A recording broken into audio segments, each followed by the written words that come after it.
you the damn question. What was the prayer? That's what they want to know. What was it? Oh, because I pray with you many nights. I'm like, I'm did you keep that one? But the point is what you just said, that I prayed many nights. Okay. I think that's the biggest thing, is like, people always say the prayer. It's not just one prayer. It's multiple prayers. Like, especially, you know, when you're going through a big transition in life. Like for me, as we, you know, all know, I was single mom in it. That was something I never envisioned, never imagined.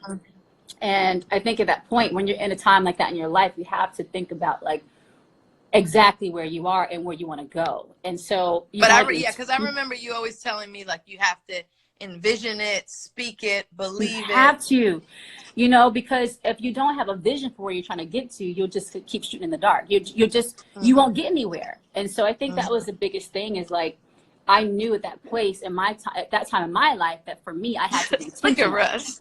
Right. No, I did. I had to be intentional. Well, the funny thing is that everybody asks, you know, what the prayer was for Ciara, but nobody really asked me what was the prayer for me. Nobody ever. You're right. Nobody. Okay, bro. What was the prayer for you? So let me tell y'all something. I was single. I was doing, you know, hanging out, doing thing, whatever that means. Doing what, bro? Doing what thing? Hey, you know what I'm saying? Listen.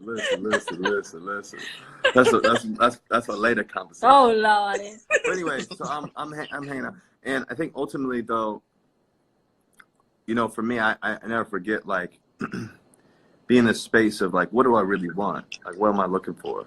You know, and I think, you know, really, I wanted a relationship, a long-lasting relationship. I wanted love. I wanted kids. I wanted family.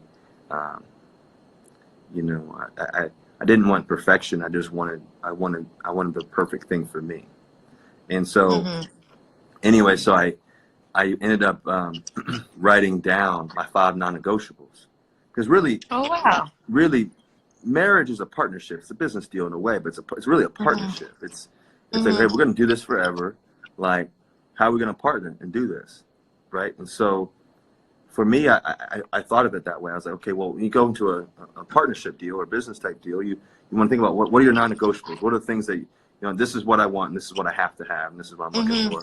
So I wrote down my 5 non-negotiables, and you know, producer Lala over here getting on the deets. I'm going in. Look, how did I turn into the damn interviewer? But the reality is, hold on one second. The reality is that, sorry, I'm just texting her. The reality is that for me, for the 5 non-negotiables was more what I had to write down. I had to write down what those were. I had to have a clear vision of what that was. And so for my 5 non-negotiables, the first one is I wanted a woman of faith. That's the number one thing I wanted. And that was important to her. I wanted a woman of faith. The second thing is I wanted a woman who was faithful. The third thing I wanted is, ultimately, I wanted an independent woman. I wanted a person that didn't have to be Ciara. They could be doing whatever, but they had their own identity. They had their own perspective on what they wanted to do in life and how they wanted to impact people.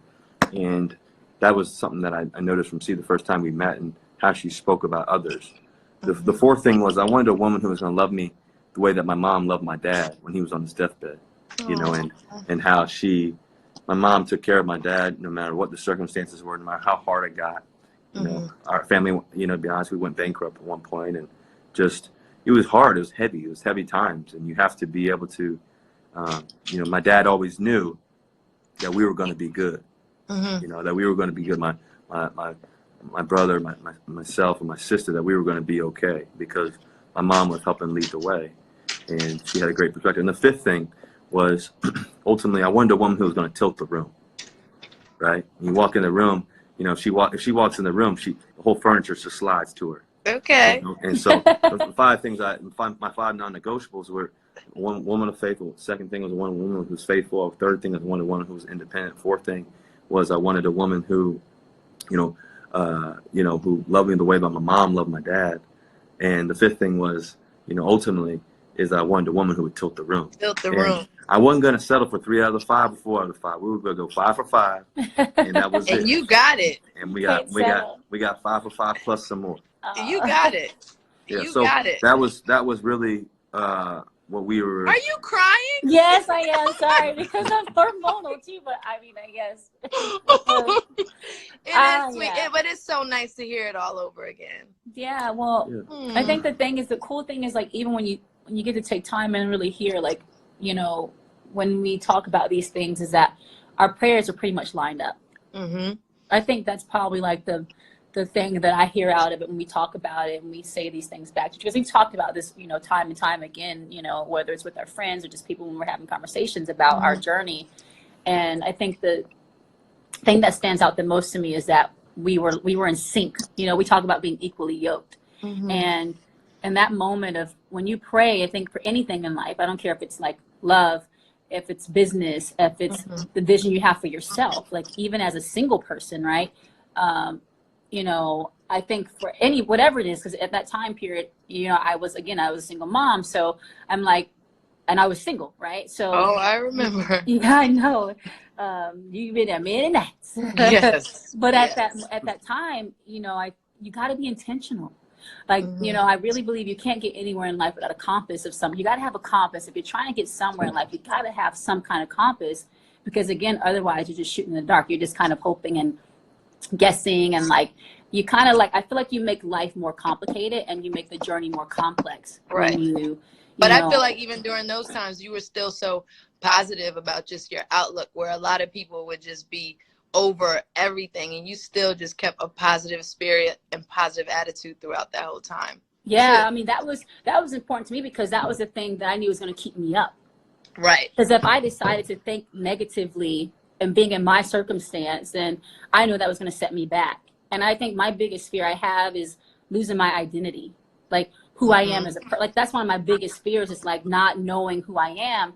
And I think sometimes when we're like wrapped up in like the situation, when it's not the best situation, just like the idea, but like not even saying like it's necessarily like a particular thing, but just in general where we are, if we're wrapped up in that moment, then we lose sight of like what really is important, and we just lose sight of everything. And I think for me, I love being happy. Like happiness is a big part of my identity.